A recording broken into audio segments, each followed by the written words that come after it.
جب اللہ تبارک و تعالیٰ نے ان نبیوں کو بھیجا تو ہم پر یہ تو لازم کر دیا کہ ہم یہ کہیں کہ لا نفرق بین احد من رسولی، کہ ہم ان رسولوں پر کسی قسم کا ایمان لانے کے سلسلے میں کوئی فرق نہیں کرتے.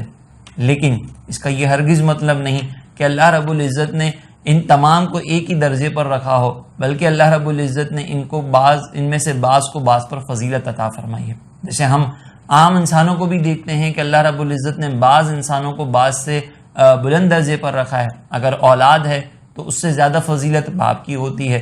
اسی طریقے سے اگر استاد اور شاگرد کے رشتے کو دیکھا جائے تو استاد کا مقام و مرتبہ ہمیں بلند نظر آتا ہے. یوں ہی اگر کامل پیر و مرشد ہوں تو پیر اور مرید کے تعلق کو دیکھا جائے تو مرشد کامل جو ہیں ان کا رتبہ، ان کا مقام و مرتبہ بڑا بلند نظر آتا ہے. یوں ہی ایک عام آدمی ہے، لیکن ایک وہ ہے کہ جو اللہ رب العزت کا خاص قرب حاصل کیے ہوئے ہے، جسے اللہ رب العزت نے ولایت کے تاج سے سرفراز فرمایا، جسے ولایت عطا فرمائی. اللہ رب العزت کی بارگاہ میں ایک عام آدمی کے مقابلے میں اس اللہ کے ولی کا درجہ بہت بلند ہوتا ہے.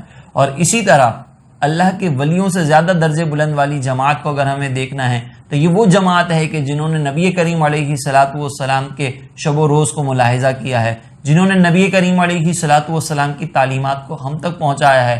اگر یہ جماعت نہ ہوتی تو سرکار دو جہاں صلی اللہ علیہ وسلم کی جو احادیث ہیں، آپ کی جو تعلیمات ہیں، وہ ہم تک نہ پہنچ سکتی. اس جماعت کو جماعت صحابہ کہا جاتا ہے، اور ان کا درجہ اتنا بلند ہے کہ ایک بڑے درجے کا اللہ کا ولی ہو جو آخری درجے پر ولایت میں فائز ہو، اس سے بڑھ کر کوئی اللہ کا ولی موجود نہ ہو، تو وہ اللہ کا ولی ایک پہلے درجے کے صحابی کے مرتبے اور مقام تک بھی نہیں پہنچ سکتا. یہ مقام و مرتبہ ہمیں صحابہ کا نظر آتا ہے. پھر ان صحابہ میں بھی اللہ رب العزت نے درجات کی ترتیب رکھی ہے. تو جس طریقے سے ایک عام مخلوق کے مقابلے میں اولیاء کرام کی فضیلت ہے، اسی طریقے سے اولیاء کرام کے مقابلے میں صحابہ کرام کی فضیلت ہے.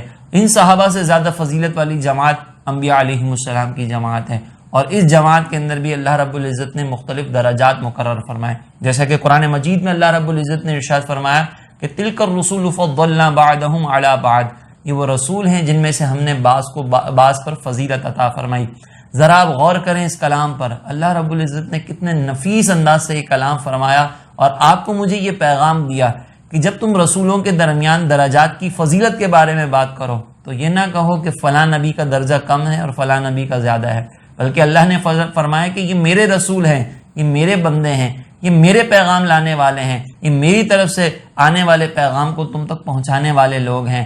ان کو جب تمہیں کلام کرنا ہے، ان کی فضیلت کا تذکرہ کرنا ہو تو یہ نہ کہو کہ ان میں سے ایک کا درجہ کم اور ایک کا درجہ زیادہ ہے، بلکہ یوں کہو کہ ان میں سے بعض کو بعض پر فضیلت حاصل ہے. کوئی نیگیٹو جملہ استعمال نہ ہو. یہ انبیاء علیہم السلام کا ادب ہمیں اللہ رب العزت نے سکھایا.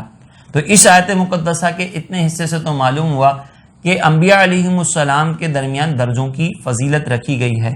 انبیاء علیہم السلام کے درمیان جو ہے وہ درجوں کا فرق رکھا گیا ہے، اور اللہ نے بعض کو بعض پر فضیلت عطا فرمائی.